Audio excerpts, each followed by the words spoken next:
Welcome to the municipality of South Dundas's committee of the whole meeting for Wednesday, November 27th. This is part 2 of a meeting we started earlier, and we had to stop the recording and restart. Just to recap, we called the meeting to order at 6:04 p.m. We have approved the agenda. I would like to have a motion that we adopt the minutes of the committee of the whole meeting from November 21st, 2024. Moved by Councillor Ward, seconded by Deputy Mayor St. Pierre. All in favor? Carried. Thank you. The delegation tonight, we will reschedule. That was our technical difficulties. We have disclosed pecuniary interest, Councillor Vino and myself, on 6B, the Iroquois-Morrisburg Plaza phasing, which is what we're going to move to now. So Councillor Vino and myself will move to the ready room, and Deputy Mayor St. Pierre will chair the meeting until we move to 6D.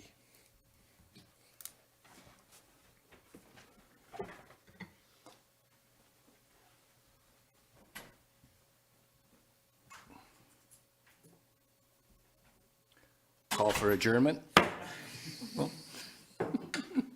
Well, thank you.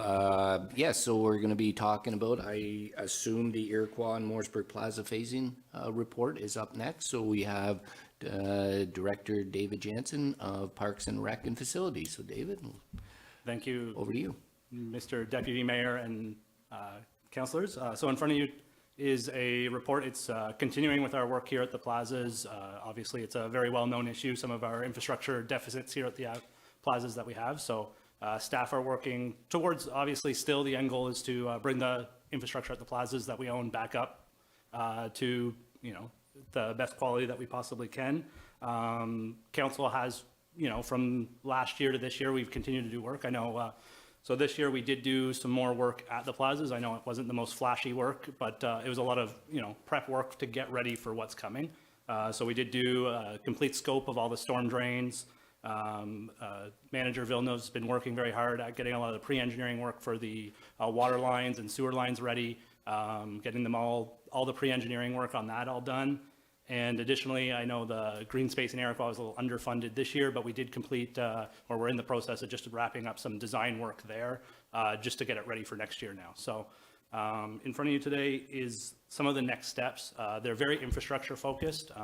Obviously, there's kind of two trains that we're playing here at the same time. One is the funding side and one is the infrastructure side. I'll say the report I wrote today is much more infrastructure focused. Kind of the idea is that we want to try and keep both of them moving at the same time. I use a Greyhound bus analogy. We're going from Montreal to Toronto. We got a lot of stops to make. If we take 2 buses, you can divvy up those stops a little bit. So that's kind of the goal of this report. So there's a few times that, we're going to get into the funding and we're not quite where we need to be yet there, but this is a multi-year kind of process. So there's lots of time for the funding discussions to happen after the infrastructure. So I don't think this will be the last report we're seeing. From there, I'll move into some of the next steps that we've outlined within the report. So in 2025, and some of this is carried within the budget that we're about to present in 2 weeks. So some of this is a little bit in flex, and it's still got some moving pieces, but it's a little bit of a pre-budget consultation. So we're not sitting there having these discussions on budget day. So you can see in the Morrisburg Plaza, what we're preparing to do next year is Manager Villeneuve's working towards doing the water and sewer lines there. In his 2025 capital projects. And what I'm looking at for the surface infrastructure there is I'm recommending that we move forward with hiring a consultant to do the design work and come up with a site plan, maybe even a little bit of concept designs. If we wanted to change something, now would be the time to do it and stuff like that. So get the entire project tender ready next year using some funding that was actually put into reserves in 2016, 2017. They actually put $100,000 in reserve both of those years. So hopefully using some of that reserve money to complete all the pre-engineering work for the surface structure, very similar to what Manager Villeneuve did this year on the engineering side for the water and wastewater. So that's sort of what we're going for there. And I think by doing this, Council, the reason why we're bringing this report today is we want to talk about the phasing of it, because at that point we're kind of committing to doing Morrisburg all at once, which is a big infrastructure project. But from a mobilization, a phasing, there are, obviously we could come in and try and break that job into as many small little jobs but you're looking at 5 to 6 years of construction versus if we just did it all at once, you're going to save on mobilization. So that's sort of the recommendation there. But within the report, you'll see there is an option that we could come in and just do a section of sidewalk one year, a section of sidewalk another year. But I think with the amount of infrastructure at the Mooresburg Plaza, bang for our buck, we're probably going to get more out of it if we just did it all at once, funded it all at once, exactly what that funding model is, with Dennis doing the water infrastructure ahead of time. And then moving into Iroquois, sort of the same idea in that there's two options. You can either phase it or do it all at once. Here, even looking at our storm report and a lot of the underground infrastructure, it's in better shape, and the project's a little less. It has better sidewalks. The canopy foundations are in better shape. So we're looking at a smaller project that we could actually break up into a couple of years and make it a little bit more manageable on that sense. But at the same time, there is the option we could just fund it all and go at it all at once. So just looking for a little bit of discussion there and making sure that we're all heading in the same direction, that we're going to be able to fund the project. So from there, there's lots of information in the report. I'll answer any questions if you guys have them. Well, thank you. Yeah, no, there is a lot to absorb in this report. Certainly the municipality has inherited this infrastructure for the both malls, which is the underground, which is the sidewalks, which is the canopies, which are the concrete work and the asphalt. And, in my opinion, not we personally, but, over the years, it just deteriorated, and it has deteriorated to the point where we are now in need of making a decision and having to make a decision on repairing this infrastructure. A couple questions I would have, and I don't expect you to know the answer right now. If you could just research a little bit, just on your items for the water and wastewater, and it being funded by the ratepayer. I guess I was just wondering, in terms of the property and in terms of where the sanitary and the water is located. Is it located in the public right-of-ways of both malls, or is it located within kind of we'll call it the private property side of it? And if you want to start with Mooresburg, Dennis, that's fine, and then move to Iroquois. Yeah, so, thank you, Deputy Mayor. I just wanted to, I'll start off actually in Iroquois, because Iroquois is a little easier. So Iroquois, the water and wastewater are in behind the facility. So in 2022, we replaced all the sewer laterals in Iroquois. So Iroquois is a fairly easy project for the work to be completed there, because it's just a sewer main that we need to get completed there. And that would probably be like a 2-week job of just a relining project, because it's just straight runs. So Iroquois, I feel, is a fairly easier project, and it's, like I say, the infrastructure is in behind. In Mooresburg, so we had EBB give us a Class B estimate on doing the infrastructure. I feel I was going to present this at budget, but I almost feel that relining might not be what we have is I'm presenting relining costs.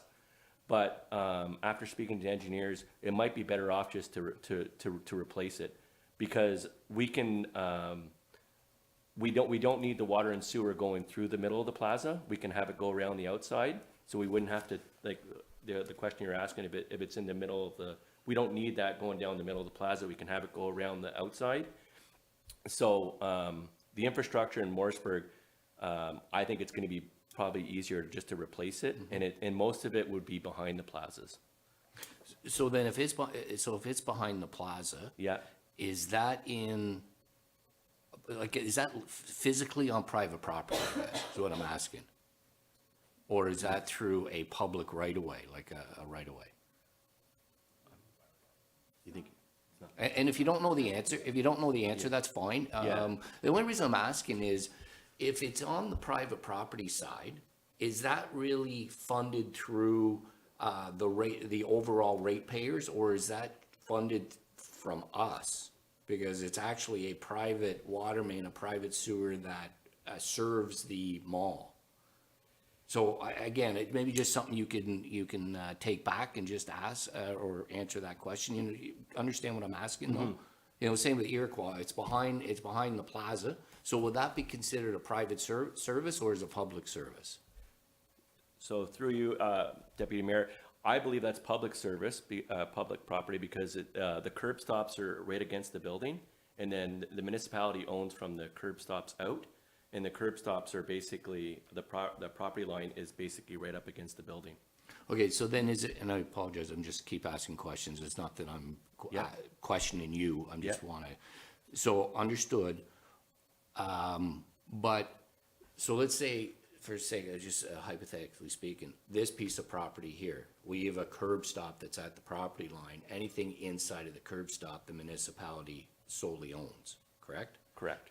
That's what I'm asking about, kind of the plaza as well, and I understand what you're saying with the curb stops that are against the building, but physically, is it still located on public right away, or is it the private property? So is it the same scenario with us, that we would own that water main and sanitary because it's technically on municipal owned land? So that's what I was asking really, but if you don't know the answer, and if that is the answer, then that's the answer, but I'm just wondering out loud. Yeah, through you, Deputy Mayor, my understanding on this, I'm pretty confident on it that we'd own it from the curb stop out, because that is all, like, we replaced water lines and sewer lines on that sector. Okay, so it's considered a ratepayer, an overall ratepayer's responsibility versus a municipal owned responsibility. Correct. Okay, thank you. That's what I was just asking. Okay. A couple questions. What do we have in our general reserve fund? For, sorry. Working reserves, treasurer. Stuart. Through you, Deputy Mayor, I guess you're asking through the water, No, just the general. the general reserve. Yeah.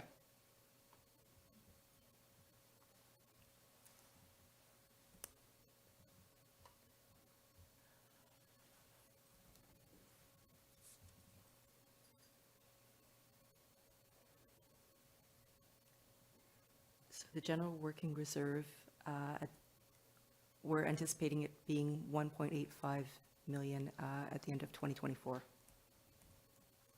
Okay, thank you. Just gonna ask if there's any questions from Councillor Ward or Councillor Smith?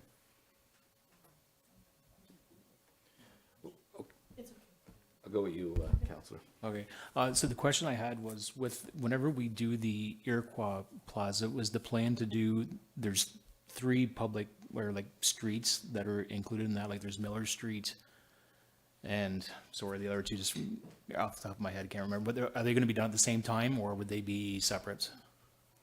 So, yeah, to council, within the plan that I outlined, yeah, we'd do them at the same time, I think common sense would prevail there, and we wouldn't draw a line at the parking lot and leave the road.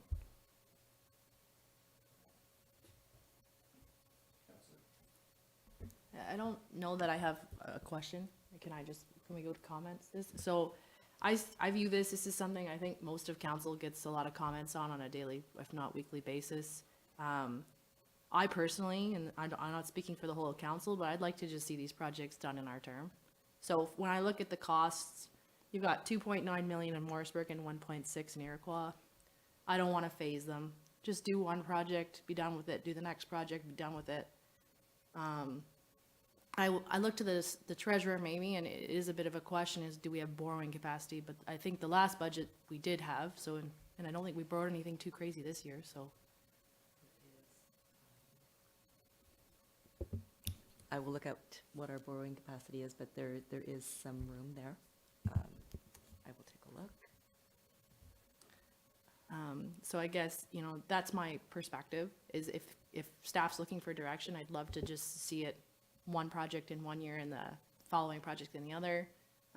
Interest rates are falling too, but, maybe we can borrow some of the money from the working reserve to offset how much money that we actually have to borrow too. Something to work on so that we don't pay interest through the roof.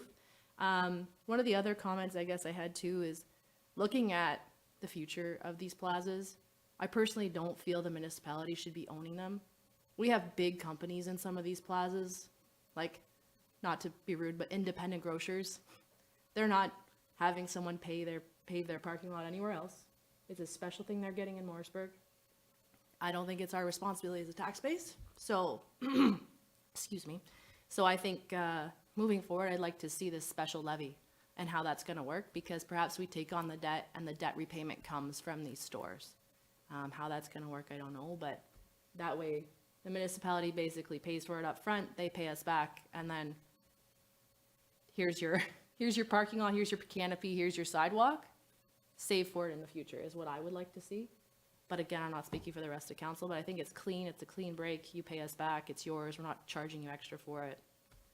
It's kind of like the conversation you had at the counties, don't give me a lemon, you know, about the county road. It's kind of the same idea, so, that's my comment. I don't know if you have do you have the debt? Yeah. So through you, Deputy Mayor, our utmost limit currently is 2.5 million.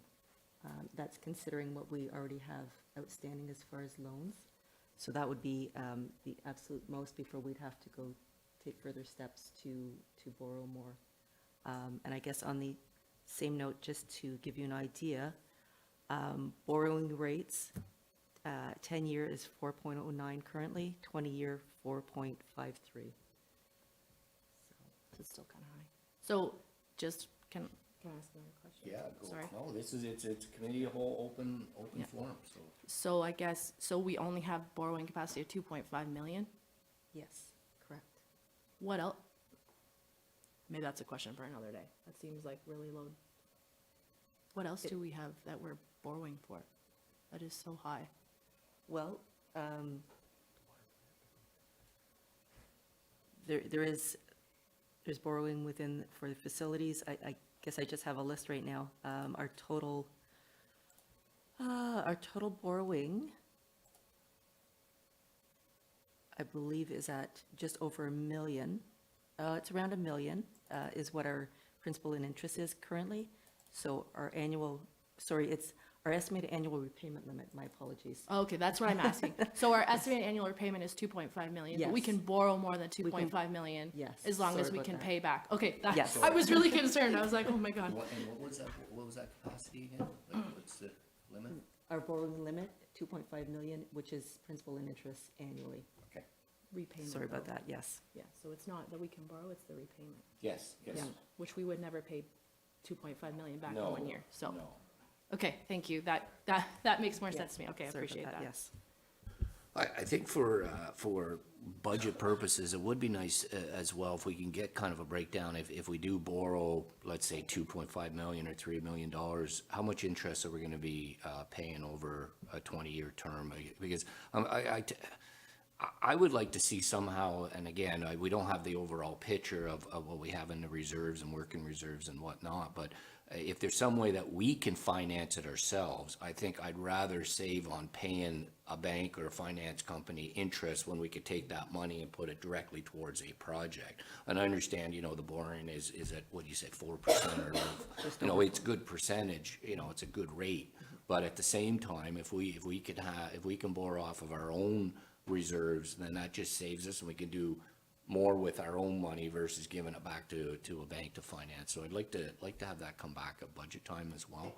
I tend to agree with Councillor Ward. I think if we move forward with any type of project, I would rather not drag this out for a 4 or 6 year term period. I'd rather do it in a 2 or possibly a 3 if required.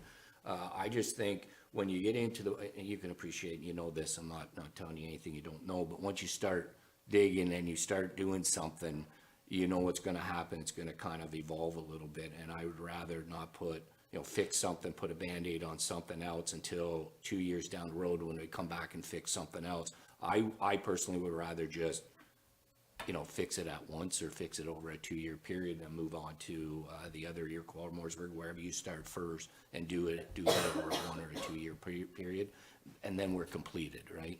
Yep. Through you, Deputy Mayor, to answer your question earlier, I just want clarity on that. The infrastructure that's there is definitely on it's not on private site, because it's attached to the infrastructure north of Highway 2. So, like the infrastructure like on Falker Way and like near Tim Hortons and that, all the wastewater comes through the plaza, so it would be it would be on the public sector for that. And is that just down the middle? It's down the middle, yes. Okay. For the sewer, but the water is on the outside. On the outside? Yes. Okay, yeah, no, it's just a question, because and I should have asked this question way earlier than this, and not putting you on the spot. I just want to make sure that whatever is funded by the taxpayer truly should be funded by the taxpayer, and what's funded by the municipality truly should be funded by the municipality. And I would just put in a scenario of, if it was a lateral on my property, then that's my responsibility, right? Regardless if it's connected to the system or not. And I just want to make sure that that is truly the scenario for both plazas, that it's within the public right of way, it's within the, the overall taxpayers' responsibility. I just want to make sure we were good with that, so. Yeah, absolutely, yeah. So to that point, looking at water and sewer, there are significant portions of each bill, obviously.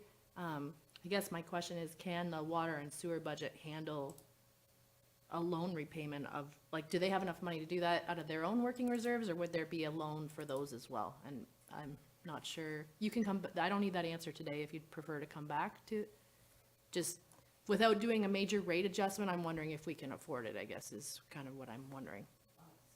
Yeah. Through you, Deputy Mayor, I will look at the numbers and get back to you. Okay, thank you. Perfect, thank you.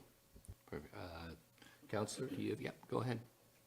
So, if we were to do the whole project as one, like if we sent out both plazas all at once, like one tender for both plazas, would we be able to achieve better pricing, hopefully, versus if it was one and then the other one kind of dragged on and on and on over, say, 3 or 4 years?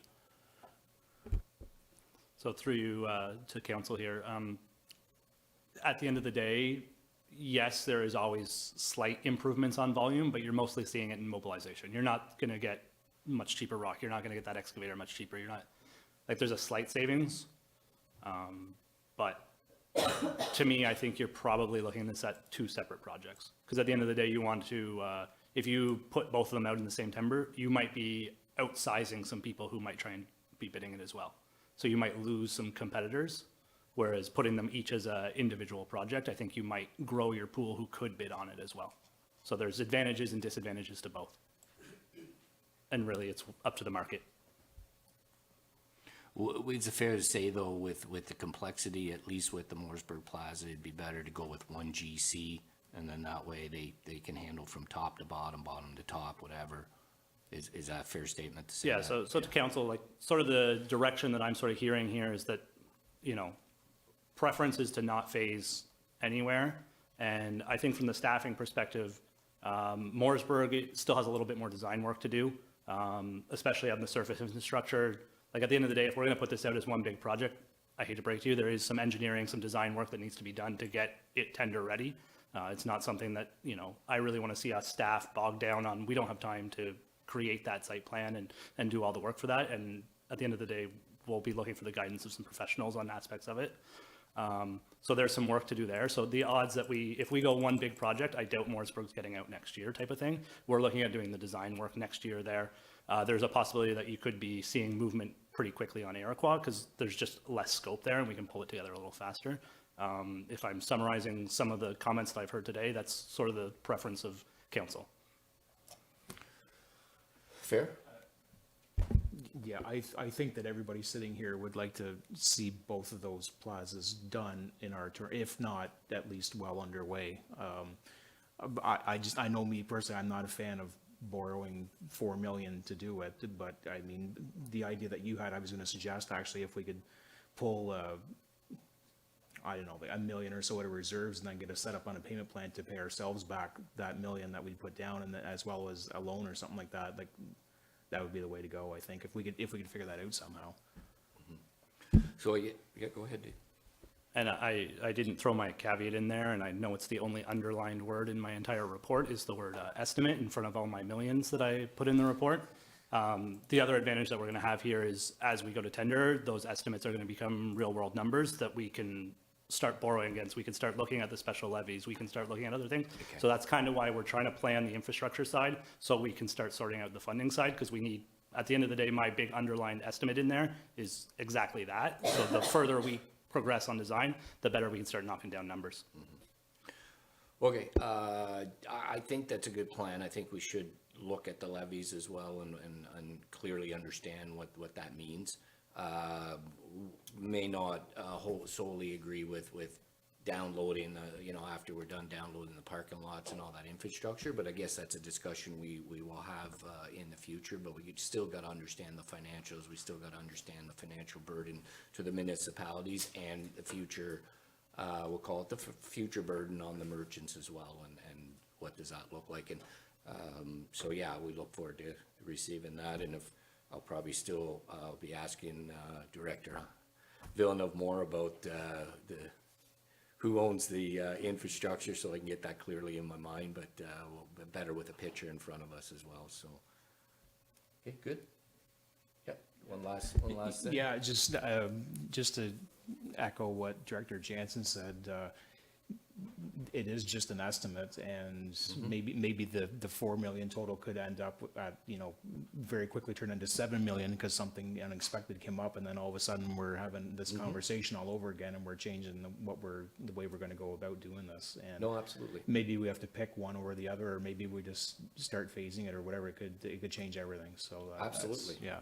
No, it's a fair point, Counselor, fair point. We'll only know when we know, right? I mean, we look at the number 2 highway when they thought it was gonna be, 4 million, and it came in, it's just, became a mathematician overnight there, Counselor, it's awesome. You're ready. So, okay, so we already know what we're doing, we're comfortable? In terms of the information we want them to bring back? Yeah, so is Iroquois gonna come back, like, is it at, sorry, I don't know how formal, because it's committee of the whole, so, I guess what I need to know is Iroquois going out for design this year, and then you'll have estimate of probable cost, and then we can approve that? Is that what you're looking for direction, or are you looking, do you already know what probable cost is? Because we just talked about estimated, but, I would say that our probable costs in Iroquois are a little bit more controllable, because at the end of the day, we're just milling and paving a little bit of asphalt there. There's not as much, and then there's just some of the water infrastructure, a lot of the other surface infrastructures. And if we're not going to change too much, it could be possible that we're looking at it in 2025. I don't want to commit to that right now in this meeting type of thing, but I'll certainly review like the amount of work it is, how much money it's going to be, and how it fits in, if we could get it done in 2025, or if we're just finishing up some design. But I think Iroquois, if you put me on the spot right now, it's possible to be done in 2025. And then we did the design work in 2025 because the design work for is done, right? Is for that, Mooresburg. no, for your, No, well, I think what he's saying is we could possibly move forward, depending on budget, we can possibly move forward with Iroquois because it's limited design work. It's more hard, let's get the work. But in Mooresburg, we have to do a design phase process. So will you be getting some estimates on that design to come back to council so we can approve the consultant's proposals? And then we move forward with it, right? Yeah, so to council, that, I think a lot of those answers will be answered in the budget. So yeah, there's funding in there to do design in Mooresburg already within the 2025 budget. And there might be some minor tweaks that I'm sure finance is super happy to hear about today. But even if we make the tweaks afterwards and we modify the budget going forward, we'll go from there and work through it all. But yeah, mostly Mooresburg will be going through the design process, and Iroquois will be seeing how quickly we can go from nothing to going for tender and construction. Again, nothing's gonna happen until yeah, budget. no, that's Yeah, we're just kinda, no, I just wanted to know what was in. okay, perfect. Okay, that's good with that one. And I guess we'll just, no, just quickly move on. No, you better invite him back, Thank you, everyone, for that. Thank you. Sorry to put you on the spot a little bit, but that's what the committee of the whole meeting's about, right? Throwing out ideas and discussions.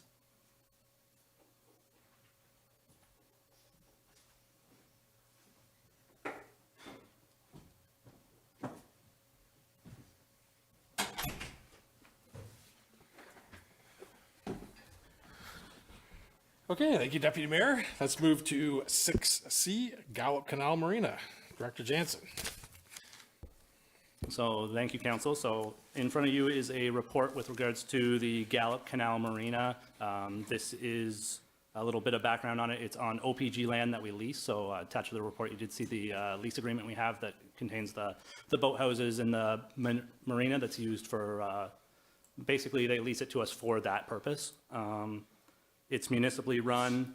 The report talks a lot about the operations, the services that we provide, and then it goes through some of the budget that we've seen in the last 3 or 4 years there. The profits, I know in 2022 and 2023, we did do a little bit of a rate increase. I think it was 20% and then 20%. So we phased that out over 2 years just because we were falling behind what other marinas were.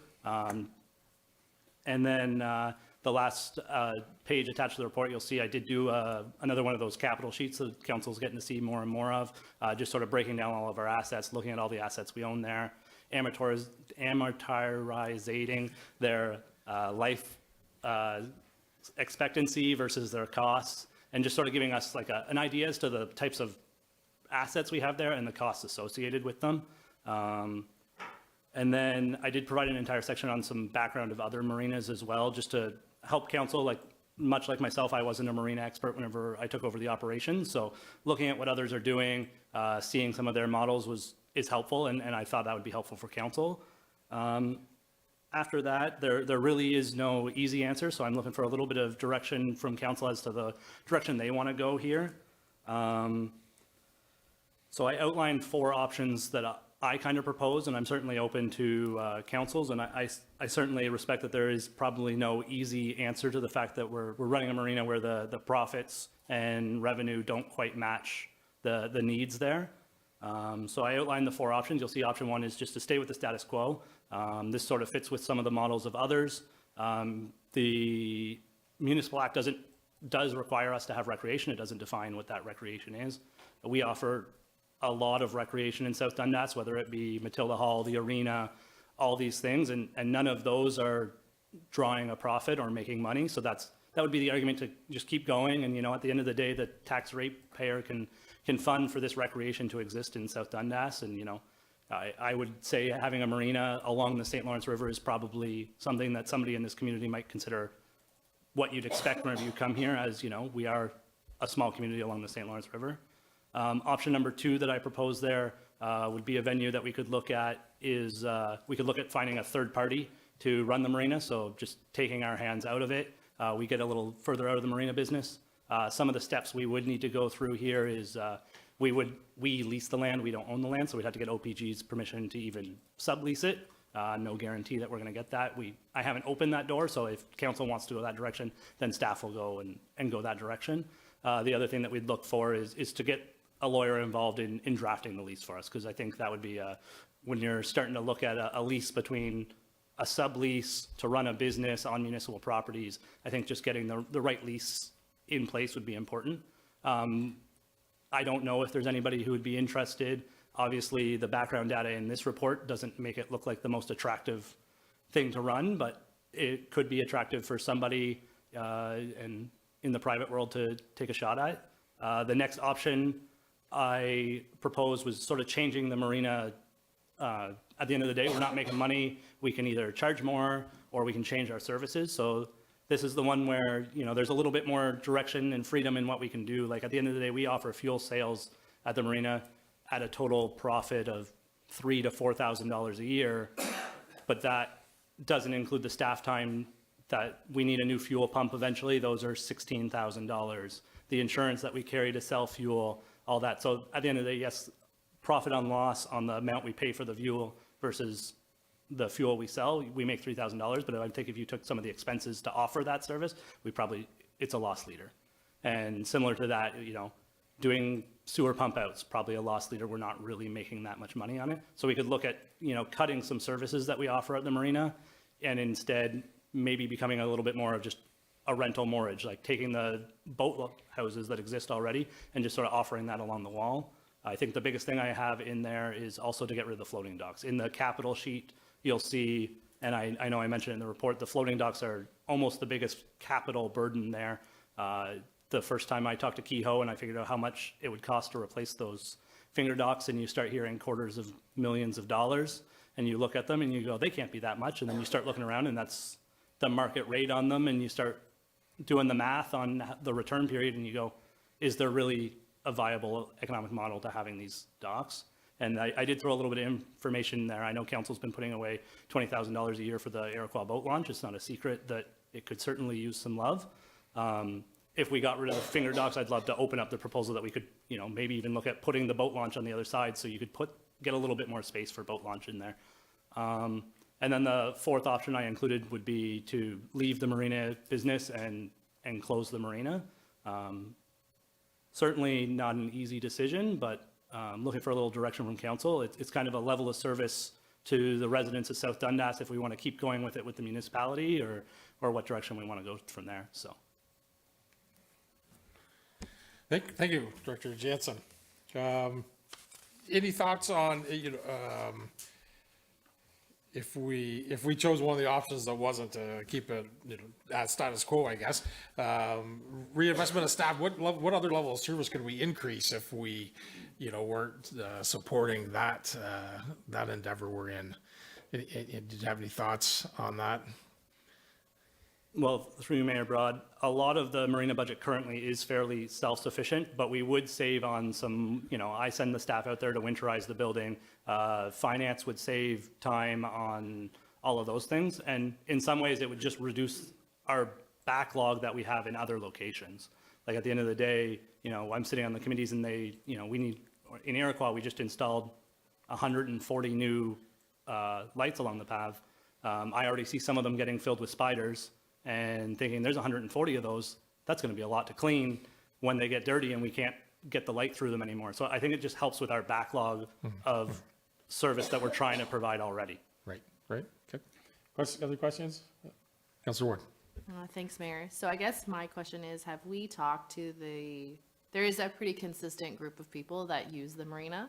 Have you run any of this past them to kind of maybe just a survey or something to kind of explain what's going on and where we're going, and would you be willing to pay more money to stay here, or would you stay here if there were less services? Because really, I don't want to say we keep the marina open for them, but they are the fixtures of the marina, right? So just I'm looking to see if we've asked them. No. Okay. It would be my suggestion that maybe we just ask them what, like, in my mind, if we ask the users of the marina, hey, these are the costs we're facing, would you be willing to pay more? No? Okay, well, would you be willing to have less services? Yes? Okay, which ones? And if no, then we have to increase costs. Like, do you know what I mean? Yeah, no, understood. Like you think about our hockey arena, minor hockey, figure skating, men's league, 300 or 400 people are our users that are residents, Yeah. Soccer, there's 500-600, kids. So those are our residents. In the marina, it's a lot less, right? Yeah. A lot less numbers. So getting some data and information on them, not to support any group, not your intention is let's get the information from the group. Yeah, I think that would help. It would help me make a decision on next steps to see if, the main base that's there, what they, like, if they're willing to pay more money, then this might be a moot discussion. Maybe they love being in Iroquois and they love the spots they're in, and maybe they're willing to pay more. Or maybe, if their prices go up $20 a year or $30 a year, they'd be looking somewhere else. And that might make this decision a little bit easier. It would be making it easier for me at this point. That's just what I have. Councilor Vino. Thank you, Mayor. I have a few points on this one. To me, this is a historic gem that's owned by OPG, and we lease it, and it could be a great opportunity for either the municipality or a third party. I'd like to entertain the third party idea, just to see if there's anybody out there that could take this and run with it, because I don't think there's another facility along the Seaway that has the history that this one does. Second point is we're a waterfront community, but neither of our two waterfront facilities are really that great. I mean, for anglers and boaters and for anybody looking to get to the water and enjoy it somehow, the Morrisburg boat launch facility isn't ideal, and neither is the Iroquois one. So by closing one, you're going to force all of those people now to the Morrisburg one, which is also inadequate parking, boat ramps, docks, everything. So I'm not in favor at all of closing the marina. I think we need to explore some different ways to fund it potentially, but I'm also I don't necessarily think that the marina needs to make a profit. Like, I don't think we need, as long as it covers its cost, including its replacement costs. That's the docks, the fuel pumps, everything that goes along with that. As long as it's self-sustaining, it's a benefit to the user, to everybody in the community, in my opinion. Because, I mean, in Iroquois, the walking paths terminate and go right by there. So people walk out to the point a lot of the times and, fish or watch boats or whatever. And lots of anglers use that boat launch and the one across the road. And yeah, there's a core group of boaters that use it as for mooring.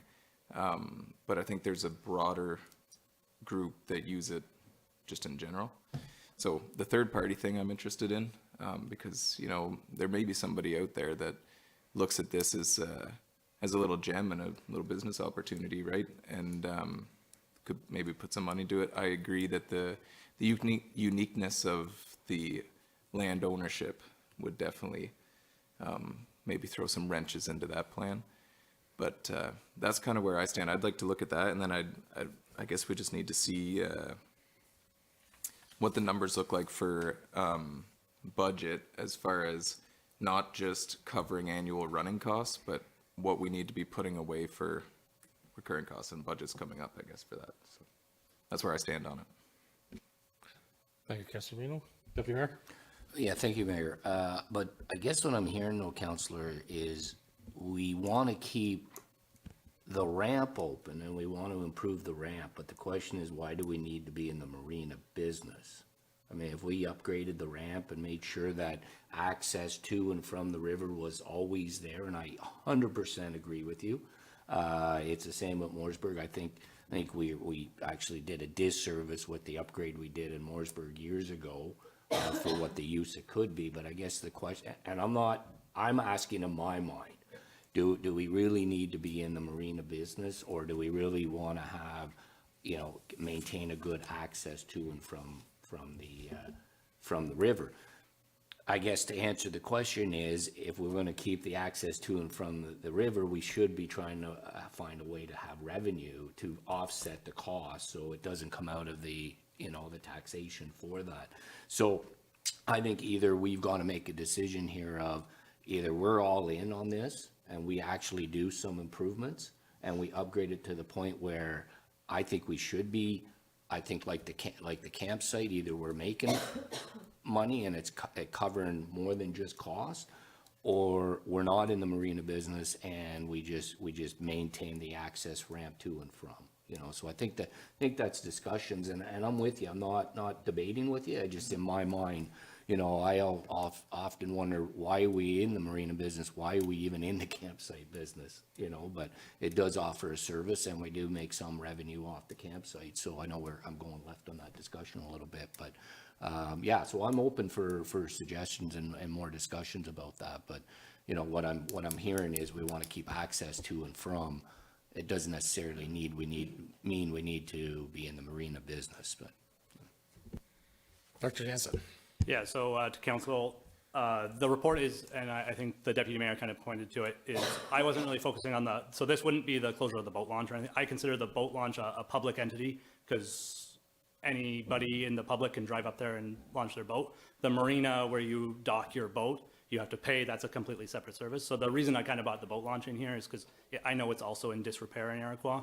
So if we close the finger docks on the other side, there's the opportunity to move the boat launch. At the moment, if you have a very large boat, it's actually difficult to turn it around between the wall and the boathouses. Whereas if you launched in the other direction into the little bay, you'd end up with a slightly larger area.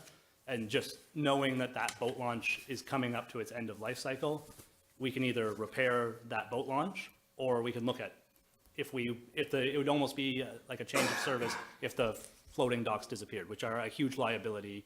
Like, at the end of the day, the business plan for the marina looks a lot better without the finger docks in it. They're like, you were looking for that value of what we need to put away from an asset recovery perspective. Like, that's what my capital sheet does, and it's about $48,000. Now, I'm not going to say, and I know you guys were not here for, there's the term estimate is a big underline in a few of my reports. If we were at, $30,000, and we're supposed to be at 48, well, maybe you play in the estimate range, but we're currently at $2,000 when we should be around 40. So there's just a big discrepancy there. And then, but that's, other than that, I just wanted to clarify that I wasn't inferring the boat launch. I think the boat launch is an important recreation thing that we provide in the municipality. Councilor Reno. Hypothetically speaking, if the finger docks, because I agree, those finger docks are way more expensive than most people can fathom, and so I understand that. So if they disappeared and the boat ramp moved, and we're left with an entity there that we still need to maintain as far as the lawn cutting and everything out front. You mentioned earlier about potentially going to like the boathouse kind of structure where somebody would be able to lease for the summer just 30 feet of wall, and they get nothing other than the wall and the cleats that go with it. How would that look for a cost savings? I don't know if there'd be cost savings there for us, or how there should be, or how much there would be. How does it look for policing it? Because if you're not going to have a marina staff, would the campground staff be able to go over it? Because somebody still has to manage. It can't just be a free-for-all, right? And so to Councillor Vino's point, like that's kind of what I outlined there in my third option, is just a complete change of service. And you basically outlined kind of what I was envisioning, which is we kind of drop the services, we still provide mooring along the wall. The finger docks are a huge financial liability and kill a lot of business plans. And then it kind of opens up a little bit of the avenue there. And exactly how you set it up with the boat's mooring, I think would be a further discussion. And I think, if that's the direction that we want to go, then I think it would require a little bit more business plan. Because at the end of the day, the users there, if I take away the fuel, I take away this service, I'm not going to be able to charge the same amount that I'm charging now. If you reduce services, they're going to come back and say, well, we should pay less for those services, which is a fairly reasonable argument as well. Yeah, I think the direction I'm going with this is you sell just enough wall space to cover cutting the grass and the general upkeep of the facility, and drop the rest of the services. Because I'm not sure, but the fuel and the sewage pumping, I think, is a fairly substantial environmental risk for us as well as a municipality, because I know there's a lot of rules around that operation. So I would like to see more of a business plan around that, actually, come forward. So I'll put it in council's head. It's been playing around in my head, obviously, for the 3 years that I've been managing the marina. And, I don't know whether it's you stick with 1-year leases, or at the end of the day, if you start going like the boathouses, where you're even looking at 10-year leases and you're reducing that administrative cost substantially. Like at the end of the day, if somebody signs a 10-year lease, that's their spot. It's the same person coming back every 10 years. Are they passing it along to their children? That type of a model? Or are we staying with the 1-year lease and you're booking the little spots type of thing? But I think if that's the direction that council wants to give, then I think I'll come back with a little bit more of a model. I did note that I've had the year 2026 underlined on my sheet of paper in front of me. The discussion that we're having right now is certainly not for next spring. It's for the spring after that. Whatever direction we give, I don't think it's fair to anybody for us to be looking to implement this in 2025. Just within that report, I'd be interested to know if there's a way of finding out like how many vessels are fueled or pumped out there a year. Like how big of a group are we talking about? Because if it's just the few, because the only other fuel on the river close by would be Chrysler. So if there's a whole bunch of boats coming in there to get fuel, then that kind of changes things. But if it's the handful of larger boats that are there, then they may have to go to Chrysler for fuel. But it'd be interesting to know how many people use those services outside of the ones that have slips there.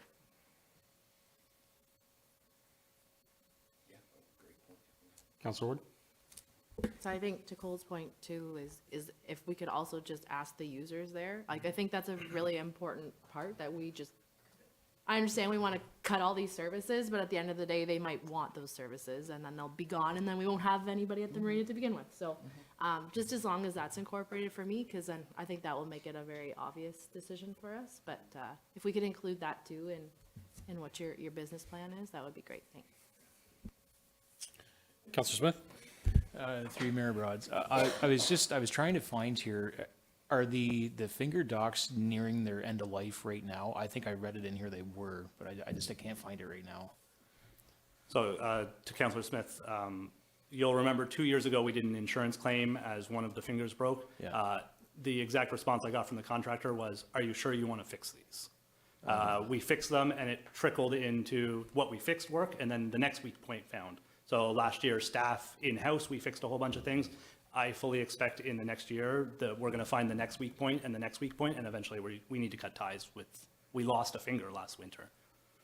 That's the point we're at. So yes, they're at the end of their lifespan. Okay, so, yeah. So that's a tough one, 'cause I mean, like, as a level of service, I'd love to see it there, but I know it's gonna cost a lot of money, and the thing with the marina is that, and I think you've said this to me once before, is that it looks profitable. It's one of the only things here, along with the campground, that shows a small profit every year, until you get to a point where you have to start investing capital money into it, and then all of a sudden, it's a loser, so that's a tough call. Counselor Ward? Yeah, I just wanted to clarify, and this can come back in a different report, is I thought the first term we were in, we were still paying a loan on the docks. So is that just a, So I think some of this is actually included in my report. You'll see in the breakdown, we did have, I think in your guys' first term, there was still 2 loans actually on some of the docks.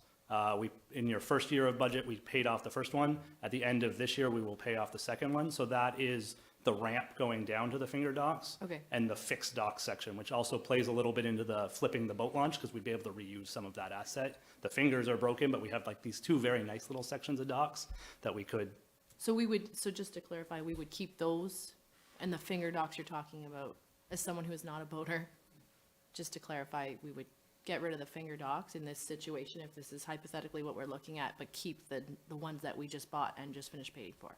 yes. Okay, thank you, that's all.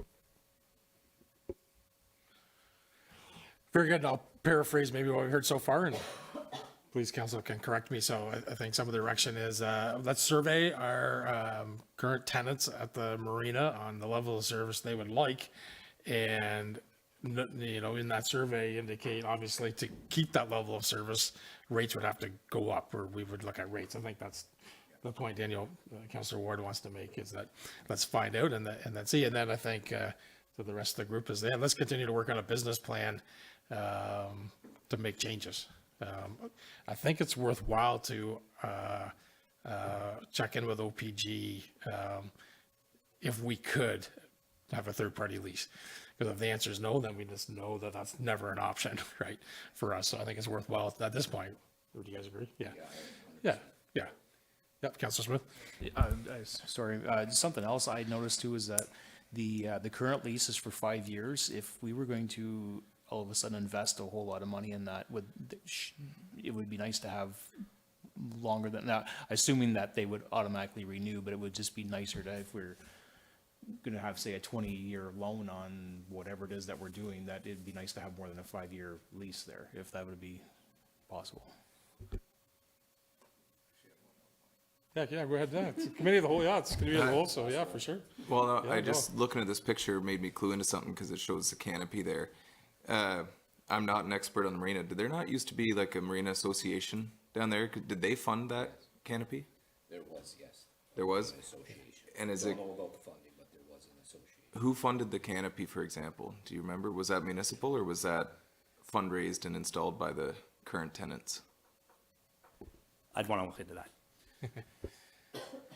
I guess just if there is is the association still, because if we're talking about the survey, if there is a group there that, if they are running an association of some kind down there, then we need to get the survey to them. Because like if they have some of their own money invested in that down there, then that might be interesting to come to light. CEO Mills. Through you, Mr. Mayor.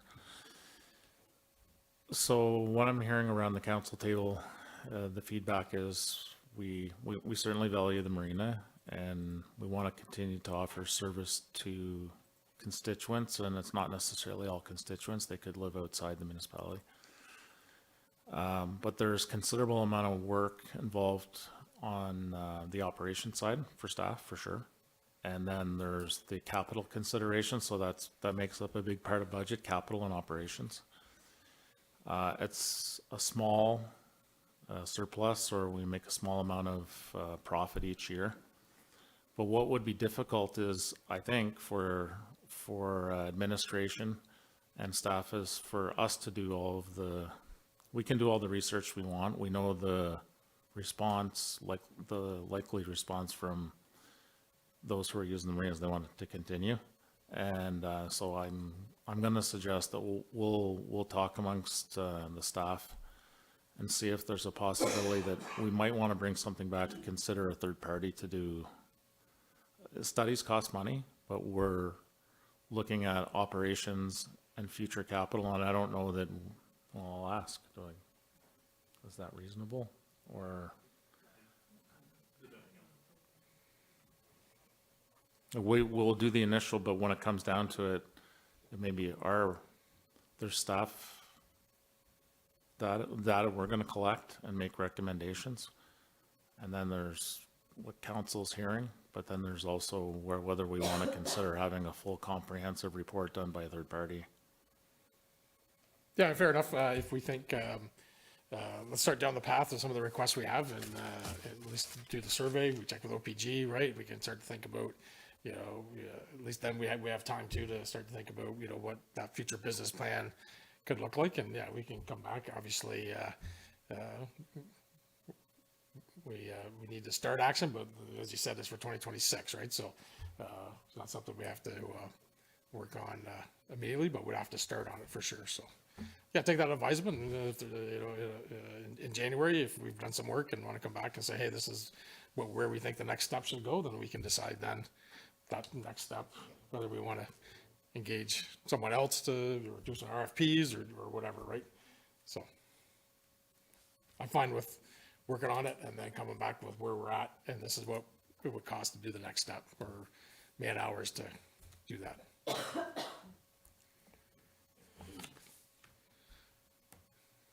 Any last words, Director Jansen? Are we're good? Okay.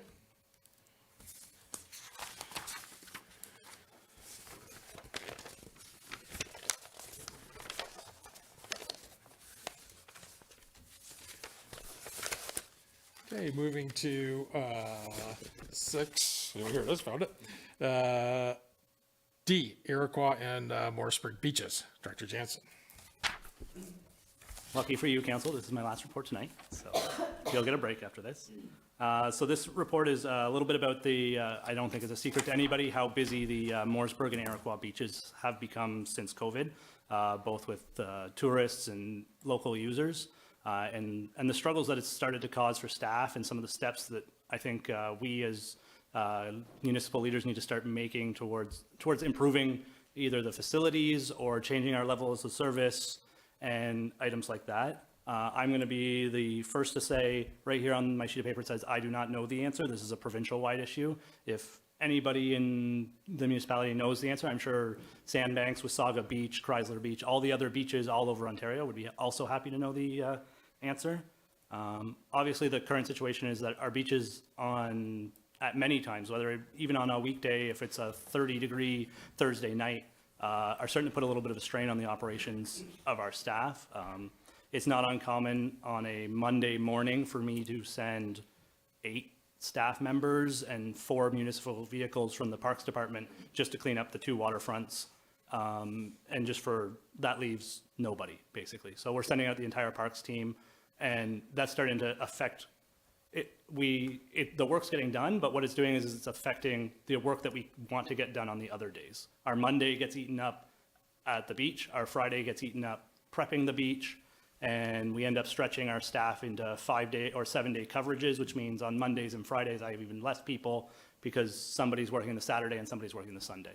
So at the end of the day, there's lots of things in this report that cost money, but the goal at the end of the day is if I can reduce the demand on our operations on those days, it'll also save us money there that we can put into, more work on the ball diamonds, more work here, more work there. The work never ends. It's not come in and wonder what we're going to do that day and be excited that the beach was really busy. There's lots of trees that can be trimmed, lights that can be cleaned, all that type of stuff. So it frees us up for more activities like that.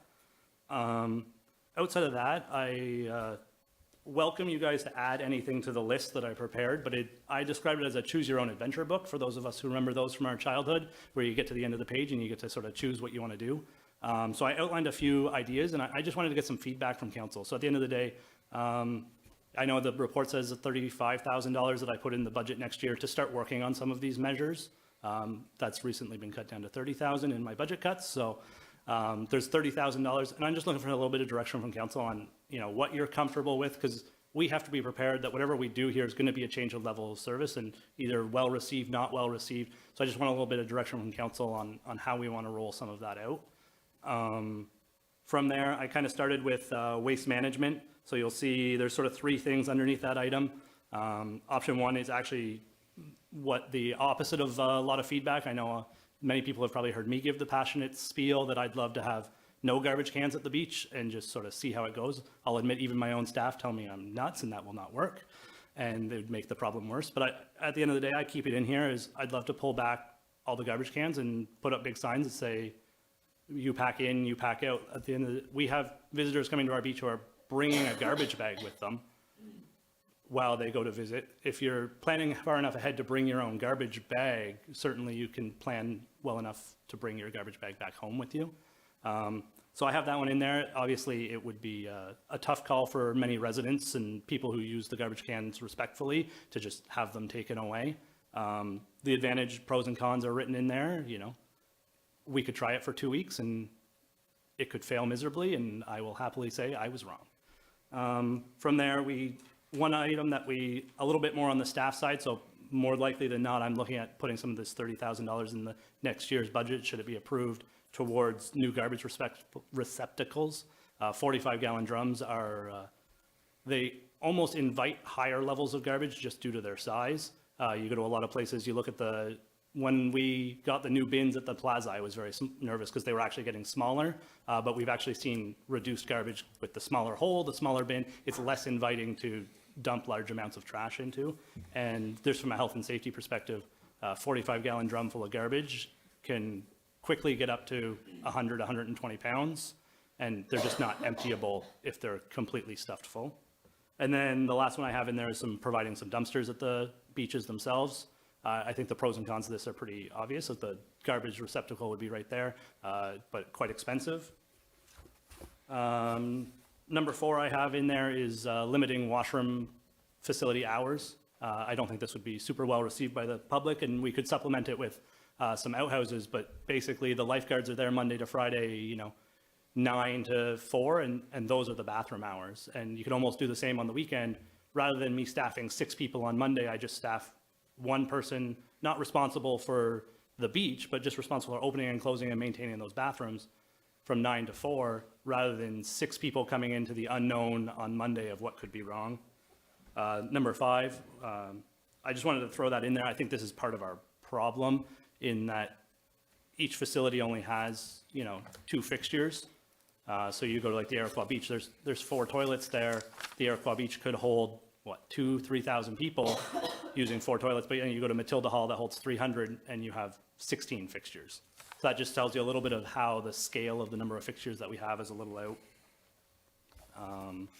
The big one, number 6, I'm sure we will discuss at some point tonight, is paid parking. Lots of information in there, and I'm sure I'll let council discuss that one. Number 8 was just an idea I had for parking management, and sort of tying a little bit of public feedback is that they'd love to see any tourist who comes to the beach get a little bit more touch with the rest of the community. So I almost put a little parking shuttle in there.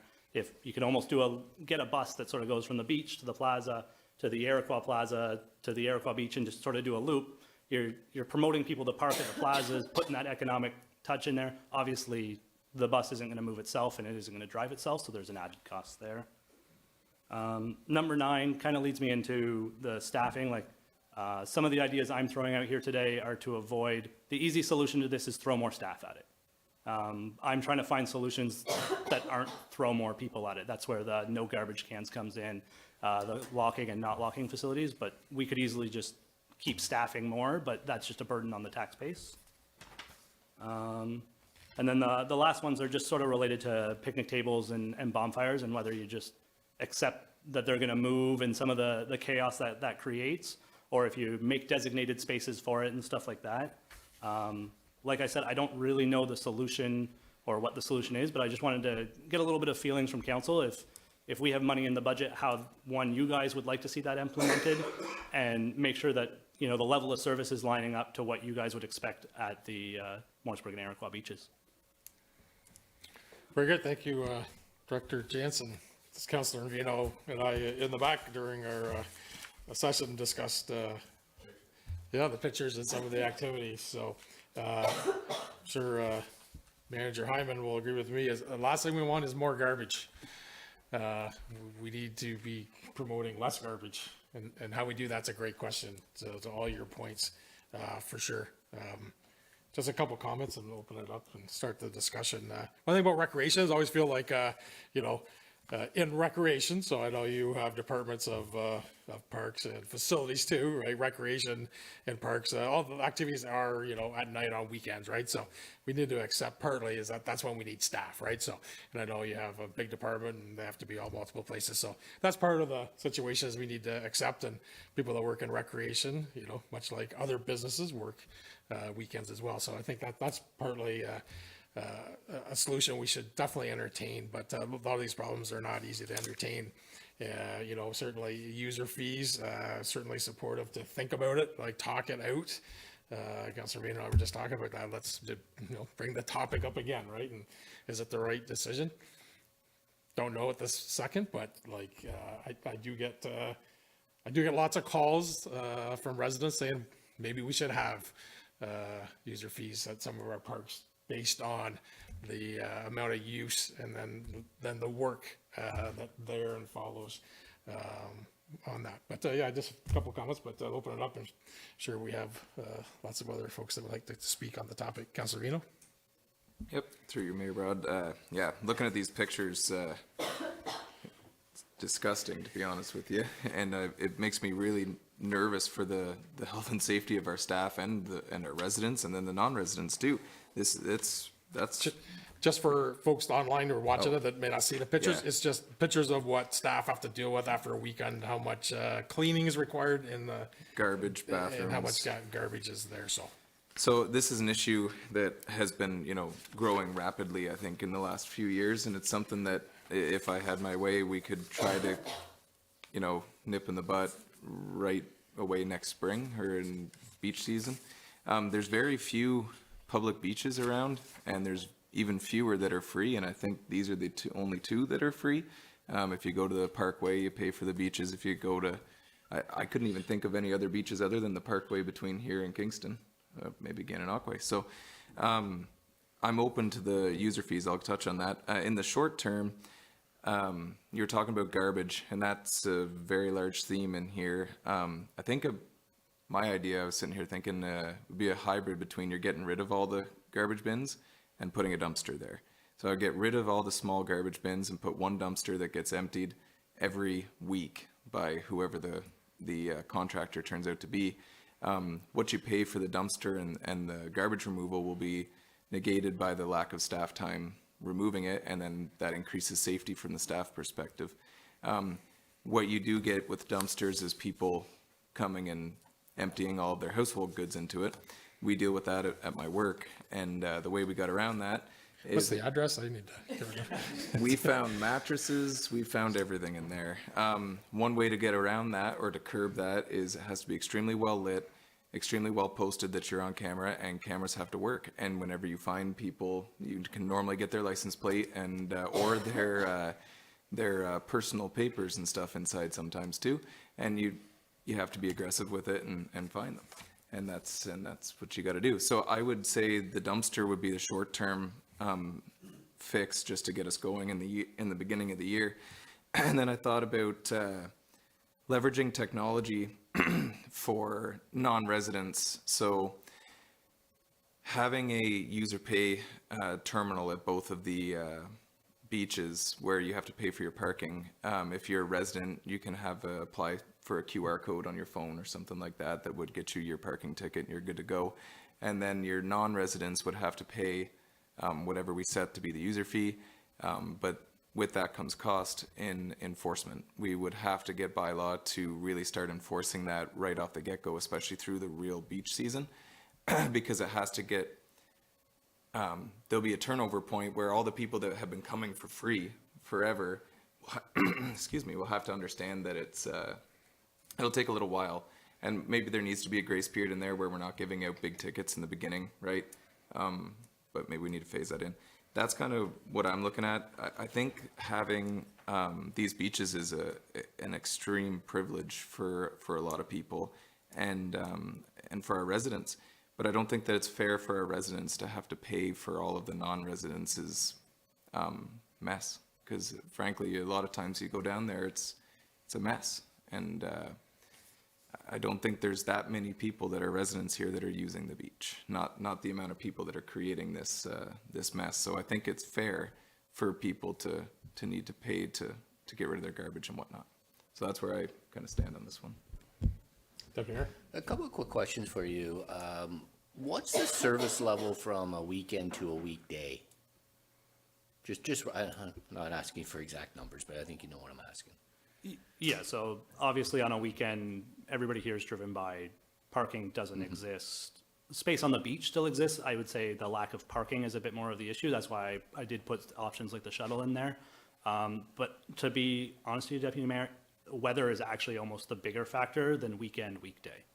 I think depending, like, obviously you're going to scale up and scale down, but we will see the beach equally as packed by 4 p.m. on a Thursday night if it's 32 degrees, if maybe not to the same scale as it's 32 degrees on Saturday, but the weather is almost a bigger factor than weekday and weekend. We have one staff member Saturday, one staff member Sunday. Yeah, no, I think it's fair to say that what I see anyways, there's more non-residents, non-South Dundas residents that use our beach more on the weekends than during the weekends. And I think we should be capitalizing on the usage of our beach, whether it's, again, $5 a car, $10 a carload, whatever. I don't know how we'd go about monitoring that. I don't know what the pay scale would be, but for the amount of traffic that comes in and out of the beach, I mean, I think that's one of the things that the users really could pay for the operation and the maintenance of the beach. And I think that if we did have to ramp up with maybe extra students during the summer to clean up more garbage and to help clean up the washrooms on a more frequent basis, I think that could be, and again, we'll have to come back with a little bit of a business plan here to make sure that the numbers do work, but I suspect that we could generate enough revenue to offset some of these additional costs. I hear what we're saying on the big bins. I don't know. It's kind of twofold, right? Because as you pointed out, Councillor, I mean, you're gonna have expenditures on making sure cameras there, making sure proper lighting's there. I do suspect that regardless what's there, there's going to be additional dumping of garbage from residents and non-residents, right? So are we going to be back to that same problem? Don't know if we would or not. But I just look at it as a straight volume of people that uses that beach. And I do think it's time that we capitalize on that, so it's self-sustainable, or it's like the campsite. Maybe we're making a little bit of money, but at least it's not costing us money. Question for you though on the garbage: is there ever any avenue or a thought of posting that it's not an outdoor barbecue dinette area, and that it's strictly for beach use and for rec use, and that we could limit the use of the barbecues and the use of the food and the use of, that generates more garbage that then people are looking to put it in the garbage cans, and then it's on the ground by the time you know, the end of the day. So I don't know if that's an option or even an option or what, but, you know. Yeah, I mean, I guess the more, to somewhat answer, the more rules you have in place, the more bylaw you have to help enforce it, for sure. I like the idea too, though, of less cans, or even the idea of you brought it, you take it, right? That's interesting as well. Right? But I've Yeah. been to a few parks in the east and the west where there's garbage cans there, and I gotta say, it's nothing to the extreme that I've seen these pictures. You know, I just came from Lake Louise that's got garbage cans in the parking lots and garbage cans throughout, and you know, maybe not throughout the pathways or the trails, but there are some garbage cans there, and a couple times I've been there, I've never witnessed them being overflowed to this extreme. I think it's because they're there all day, and using them. So I don't know. It's a hard one, Well, Brad. I just- mean, because people are using, locals or residents are using that for pathways and using it, on a daily basis, and, you know, are we gonna, thing is, you pull them from the beach, then they're gonna go to the ball diamonds. So you gotta pull them from the ball diamonds, they pull them from the ball diamonds, then they pull them from the splash pad area. You pull them from the splash pad area, they'll find it over at the mall. You pull it from the mall. I just think it's a trickle down effect of people are gonna find where the garbage cans are to dump their dump their garbage wherever they want to, and it's very disrespectful, to be quite frank with you. You know, if I had a bag of garbage, I'd just take it with me if the garbage can's full, instead of throwing it on the ground. But I'm open up to Yeah, like solutions. I just, as you know, I sit at the ball diamond for that day, you know, you have 3 or 4 teams come in and they're just having some snacks and they fill a garbage can pretty quick, just, you know, and they're not, you know, barbecuing, we spend the whole day. If you won't well, you know, 20 kids with a Gatorade bottle and, or some snack food, it doesn't take long. So the abundance of garbage can grow quickly, yeah, for sure. But since we don't want more garbage, we spend enough correct. time trying to divert garbage and Divert, close reduce. landfills and everything. Councilor Ward, sorry. Thanks, Mayor. So I just have some input on garbage because it's kind of what I do for a living. But anyways, I sent Director Jansen a link. There's a technology that's called Moloch. I don't know if anyone's heard of it. Council maybe not have heard of it. It's a garbage can solution. So it's kind of the mix between a dumpster and a garbage can. And Ottawa uses them. It's not new technology. They've used them for years. They use them on their waterfront. They use them on their beaches. I know the city was looking at using them as well. Basically, they're a giant dumpster that goes actually underneath the ground. So there's just a portion of the garbage container that's above the earth. And then they have a small opening. You can choose your size of opening. And people can put stuff in it. And then Parks and Rec staff wouldn't have to empty that every day. You would have to eventually empty it, obviously, and they do have servicing for that, so it's not out to lunch. It wouldn't require an investment. I personally don't think if we take garbage cans away, I think we'll be inviting more litter, to be quite honest. The people who are making the mess are gonna keep making the mess. They're just disrespecting our waterfront in general. I think most residents would be taking their garbage home with them, but I think these messes are caused by maybe non-residents. So I've sent that. I can send it to the rest of the council so you can see what it looks like, but if you. I just Googled it now, yeah. They're just a different solution. They're expensive. It's an investment. I don't know if. And yeah, like council would have seen it in the report. I also have Moloch bags in there. It's under option 3 as dumpsters. I put the link in the report to council there. So yeah, it's a great technology. The biggest problem is emptying them. Some of them are, you know, you can get a service contractor. Even our current service contractors, when I'm talking to them, I ask if this is a service they provide, and some do and some don't. It depends on the service contractor. I just think, in my opinion, we might as well figure out what the cost is, because regardless of the solution we choose, it's gonna cost us more money. And then, I guess my next point is, we obviously need to make money here somewhere. I still think parking is probably the best option. Like, I was kind of picturing, to be honest, and the director can cut me off here, but, so I'm picturing the hospital parking lot. You go in, the arm comes up, you go park, there's no bylaw running around, because you have to pay to get out.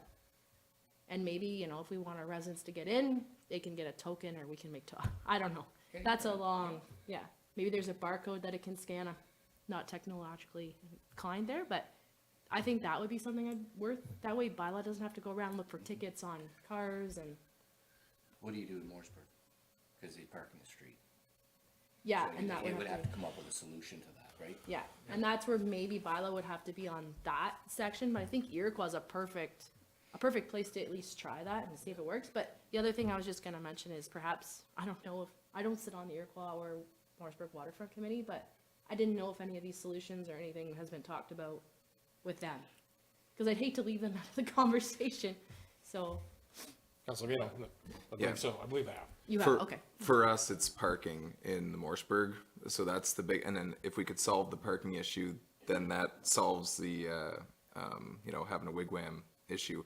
It was brought to me last weekend, actually, that an idea of, because we've talked about this in the past, is closing Crookshank Way for the summer, and you have a wigwam at either end of it, and you have angle parking, and you can, because then you're too far away. If you don't get into that road, nobody's packing their stuff from the mall down to there. So that was an idea brought up.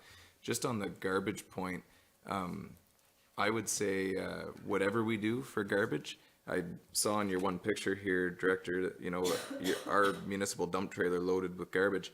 We don't have a dump to dump it at anymore, or we won't have here shortly. So I think any solution, whether it's a dumpster or it's the underground thing, has to be completely third party. I don't think our staff should be emptying garbage at all anymore because we're not trucking it to Moose Creek. I mean, the cost is just astronomical. It'll offset what we would hire a third party to do it for. Future solution would be they'd have to take it to the transfer station and dump it there, Exactly. right? So that would be. And then my final comment, this could be way off base, but the cost of bricks and mortar, you were talking about the amount of fixtures that we have at each facility. The cost of, the capital cost and the maintenance cost of that kind of infrastructure is significant and seems inadequate. Have we explored a third party just do porta potties? And every Friday and Sunday, the contractor comes and you see them at all the festivals and stuff. They come and pressure wash them out and they're good and clean and pumped out for the next person to use. I don't know, just to, Well, we brought them in for the Eclipse Day. yeah, So, I mean, it's not something that's, it's a whole nother staff thing that we can remove, but it's just an idea. But the only thing with that is then you're not supplying a facility for anybody with accessibility issues. They have accessible ones. Yeah, so you would have, yeah, okay. Fair point. I haven't seen one, so fair point. I'll take your. and word or on it. in addition to the But facility, you we do definitely, have. you definitely, whatever solution, you would want to make sure that that's so accounted for, right? Yeah. Councilor Smith. So just a few things. On the garbage issue, I think if you remove the garbage cans, all that's asking for is just pizza boxes and Tim Hortons cups to be thrown all over the villages and stuff like that. Number 2 Highway and 31. I don't think that's the answer. From the staff, or being able to clean it and stuff, I really think that if we look at the Parks and Rec staffing over the winter, the busiest time for them is on the weekends at the arena.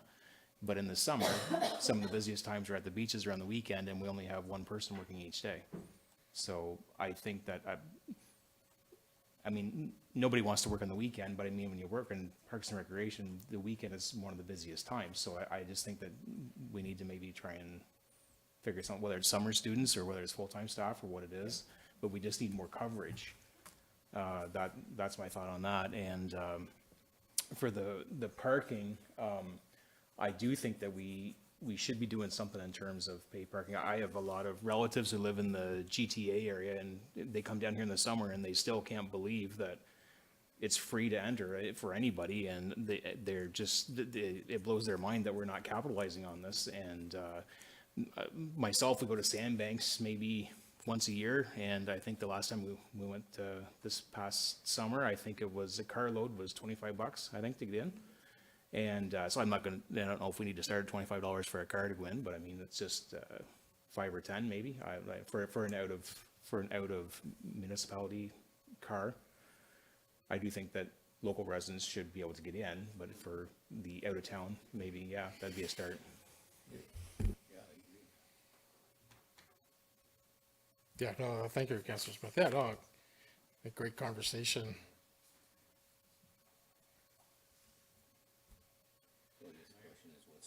Yeah, what's the direction? Yeah, no, I think we, yeah, no, I think, yeah, no, I think, Is it a bigger conversation well, for to have a group discussion on again? well, yeah, no, obviously we need to come, maybe think through what some of the, I mean, there was a lot of, David presented a lot of options, kind of talking through. I think we kind of can narrow down into a couple options. You know, maybe come back and have another discussion. You know, I think, okay, thinking about how we manage the garbage, maybe some staffing, the pay for parking, what are possible solutions? And maybe, pardon? Yeah, and the relative cost on it. Maybe right. a cost for additional summer student, what does that look like?